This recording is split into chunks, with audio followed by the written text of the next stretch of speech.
nous et Christophe Barbier. Bonjour, bonjour. Bonjour Ilana. Merci beaucoup effectivement d'être là. On attend votre invité. Peut-être qu'il va arriver dans quelques instants. Panne de réveil apparemment pour l'invité. Panne de réveil.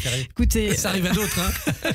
Je ne sais pas de quoi parler. On parle de cette fameuse flottille. On va commencer par ça peut-être. Les condamnations qui se multiplient en France sur la scène politique après l'interception par Tsahal de ce fameux navire Madeleine auquel se trouvaient à bord Rima Hassan et Greta Thunberg. Alors Emmanuel Macron qui a eu des mots quand même très forts encore hier, qui a déclaré que c'était un scandale et même une honte. Alors comment vous accueillez ces déclarations du chef de l'État, Christophe? On est toujours dans la diplomatie schizophrénique du président de la République qui au lendemain du 7 octobre appelait une alliance internationale pour éradiquer le Hamas comme on l'avait fait avec Daesh et qui moins de 2 ans après donne l'impression de n'en avoir que contre Israël.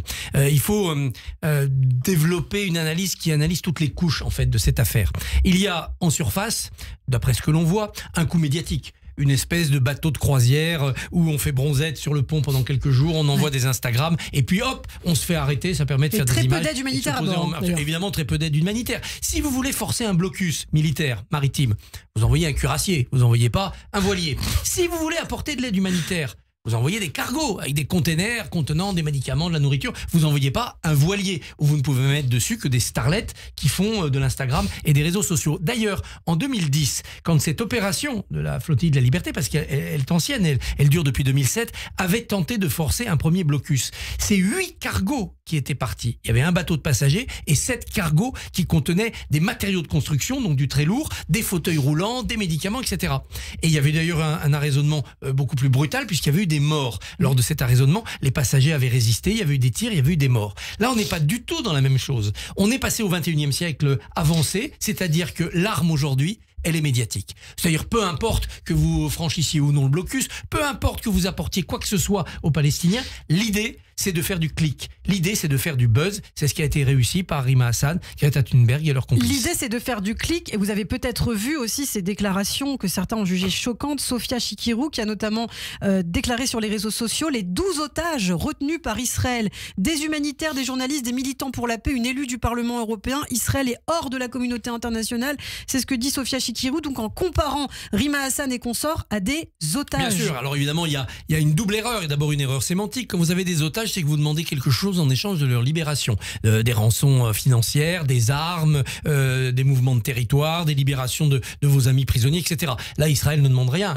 Il ne demande qu'une seule chose, c'est d'expulser ces 12 personnes et de les renvoyer dans leur pays. Donc évidemment, en manière sémantique... Sachant qu'ils n'ont pas de mots pour les otages. Ah ben bien sûr. Et puis il y a le double fond de cette expression de Chikirou, c'est de ne pas parler des vrais otages, ceux qui sont depuis le 7 octobre retenus par le Hamas, pour ceux d'entre eux qui ne sont pas déjà morts depuis. Et donc, bien entendu, il s'agit de renverser complètement, comme ils le font depuis le 7 octobre, la charge de la victime et de l'oppresseur. C'est exactement la même chose que de nous avoir dit que les terroristes du Hamas du 7 octobre étaient des résistants, que c'était eux qui menaient une action légitime. Le mot légitime avait été employé par Rima Hassan dans une émission. Donc, il s'agit en permanence de dire le méchant, l'oppresseur, celui qui a des otages, celui qui tue des enfants, ce n'est pas le Hamas, c'est Israël, c'est le juif. Alors, une opération de propagande quand même qui marche, Christophe, parce on est obligé de parler de ça, mais il y a eu toutes ces manifestations hier, des milliers de manifestants qui se sont retrouvés à travers la France en soutien donc à cette fameuse flottille pour Gaza. Lille, Lyon, Marseille, Bordeaux, Nice, place de la République à Paris.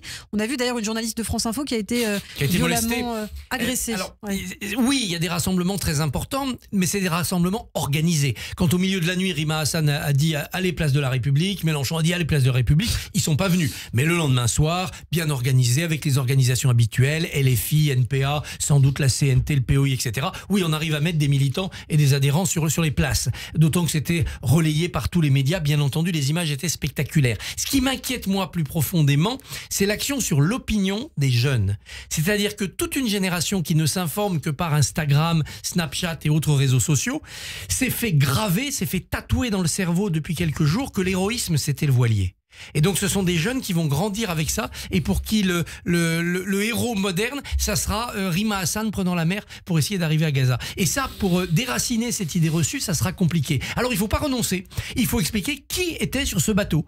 Par exemple, hier soir, on a entendu Manon Aubry, députée européenne LFI, un peu gênée à répondre ce qu'elle pensait de la présence sur ce voilier d'un Thiago Avila, je voilà, de quelqu'un qui s'est rendu aux obsèques de Nasrallah, d'autres militants pro-Hamas qui se sont félicités des actions terroristes du 7 octobre, glorifiant notamment les parachutistes qui avaient sauté sur Israël ou qui avaient utilisé leur parapente pour venir de Gaza. Donc ces gens-là, qu'en pensent les élus de la LFI ? Qu'en pensent ceux qui sont plus ou moins solidaires, comme par exemple le premier secrétaire du PS qui s'est ému de la raisonnement du bateau? Il faudrait leur demander, est-ce que vous êtes du côté de ceux qui vont aux obsèques de Nasrallah?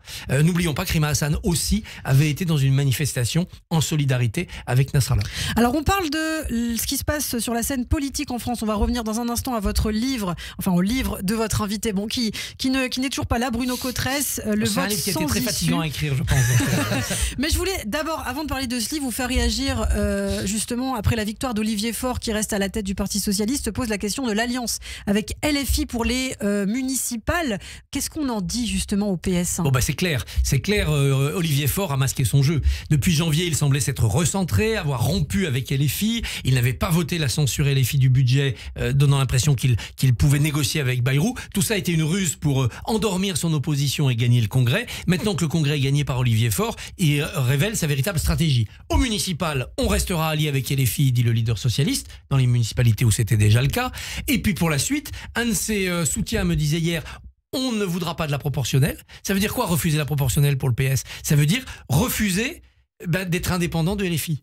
Et donc ça veut dire on veut refaire des accords avec le scrutin majoritaire, c'est-à-dire des accords où on est obligé d'avoir un seul candidat dans la circonscription. Donc on tombe d'accord avant avec LFI, on refait le NFP, on refait la NUPES. Et puis bien sûr pour la présidentielle, que rêve de faire Olivier Faure? Il rêve d'être le candidat de la gauche rouge, rose, verte, communiste, socialiste, écologiste, mais dans un match avec Jean-Luc Mélenchon, il n'a aucune chance. Donc il sera évidemment le supplétif de Jean-Luc Mélenchon pour éventuellement emporter un second tour en lui amenant des voix. Et dans ce cas-là, on a la figure totale du soumis à l'insoumis qui revient. Donc le congrès du PS 2025 a été un congrès de dupes. Olivier Faure n'a pas recentré le PS, il l'a réarrimé à un train dont la locomotive s'appelle Jean-Luc Mélenchon, LFI.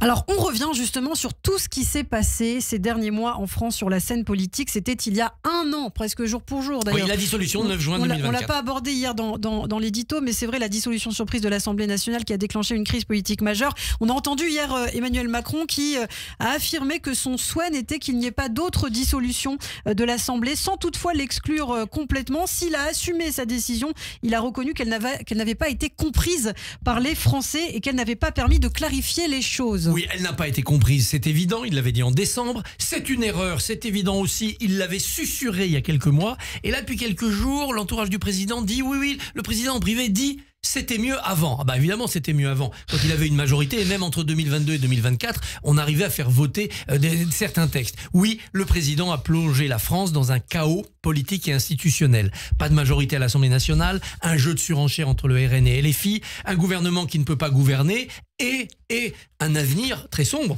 puisqu'on voit les extrêmes se renforcer et on ne voit pas comment la France pourrait faire des réformes d'ici 2027. Donc on est dans une situation, à cause du président de la République, très ennuyeuse pour le pays et très grave. Maintenant, le pouvoir est au Parlement, comme il le dit le président. Cette situation donne le pouvoir aux parlementaires s'ils arrivent à s'entendre entre parlementaires raisonnables, à constituer une majorité de gouvernement, des LR jusqu'aux sociaux-démocrates. On pourrait gouverner ce pays. Donc la responsabilité est partagée entre un président inconséquent, qui a pris cette dissolution déraisonnable, et un Parlement qui lui aussi est un Parlement irresponsable. Et des formations politiques irresponsables, pourquoi? Parce qu'elles ne pensent toutes qu'à 2027.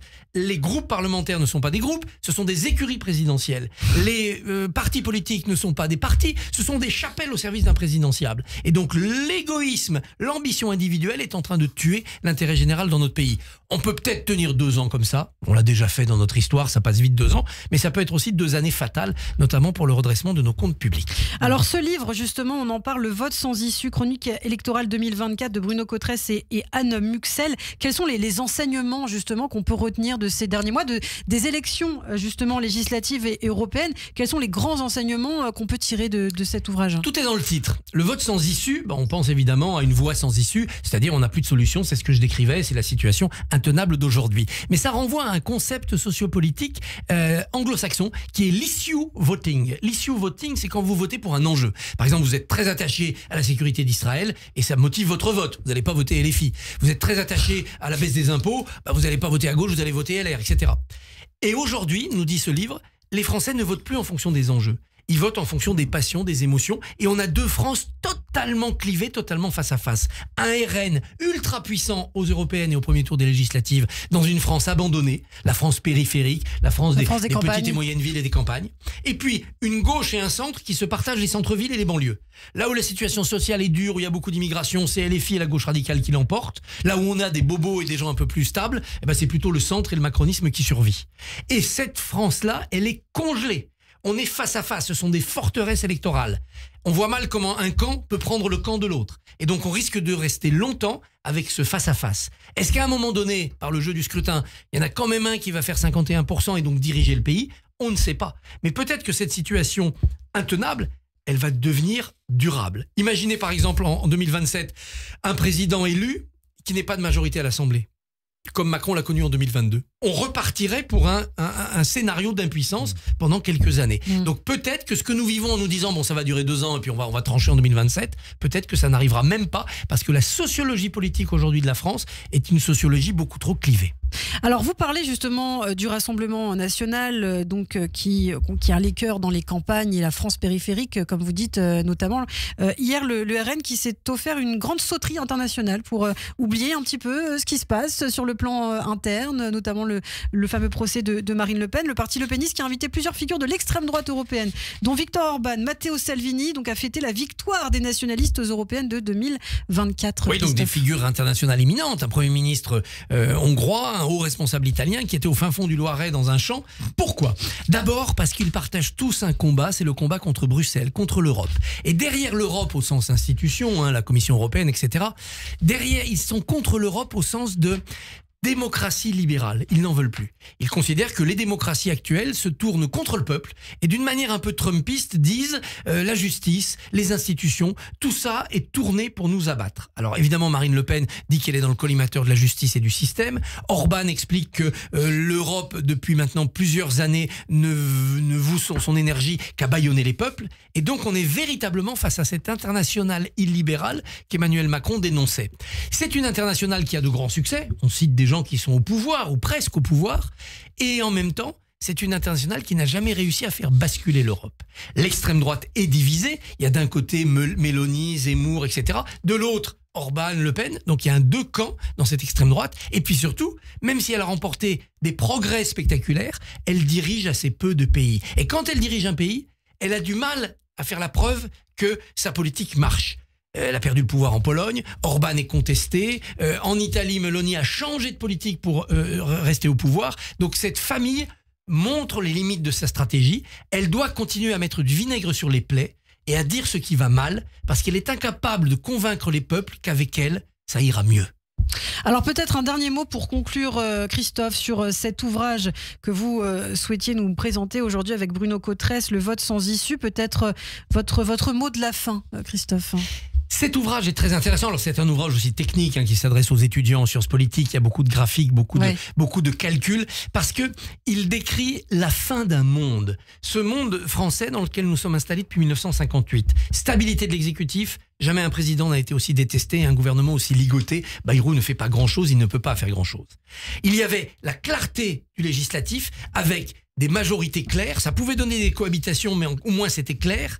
Et le législatif aujourd'hui n'est plus clair. On ne sait plus qui est avec qui. Tout peut arriver tout le temps. Il peut y avoir une censure demain, comme il peut y avoir une paralysie du Parlement pendant 2 ans. Et enfin, crise démocratique. Les Français ne croient plus à la démocratie représentative. J'élis des représentants pour qu'ils décident à ma place. Les Français n'aiment plus ça. Merci beaucoup Christophe et à demain. Radio J. Retrouvez le